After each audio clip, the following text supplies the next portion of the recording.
Life is difficult. I cannot understand how people who do not have God and do not have His Word get by.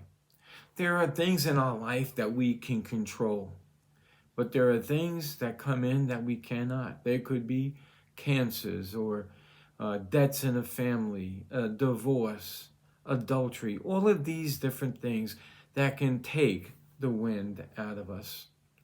In life, it is as if it's a journey in which we're running all our life. We're running away from something and towards something, but we don't know the terrain. We may have an idea where we want to run, but we don't know what obstacle will come against us and if we can get over that obstacle. It's a very difficult proposition, life. And in the psalm I'm going to look at today, Psalm 119, 131, is very descriptive of how we can often feel. Have you ever been on a long distance run or go up a side of a mountain or just walk to the point where you're losing your breath and then you need to bend over and just take a couple of good gasps of air? You see on some of these long distance runners, they may do that for a minute or two after they finish a race. Listen to what this psalmist says in 119, 131, as he comes to a point where the race is still on, but he's bent over and he's sapping up air because there's none left in him. And the air that he's sapping up is God's word, or his desire is for that. He says, I opened my mouth and panted, for I longed for your commandments.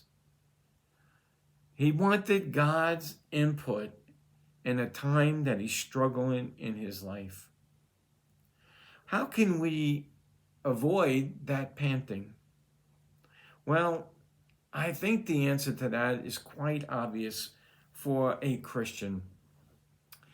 To be panting for God's word is to be in God's word all the time. You know, you're going to get in it one way or the other. When you're out of breath and can't go another step. Or the better way, you train every day. You work out every day. You increase the capacity of your spiritual lungs to absorb more of God's word. So when these big problems come before you in life, you already may be able to overcome them. When you see the hill, you may not just give up and start walking, but you may pick up speed a little bit and work your way up the mountain because you've done it before. You've seen it before in God's word. So, Christian, we need to overcome in life, and we need God to help us overcome. Let us pant after his word, absorb it, and run the race, and let him increase as we decrease.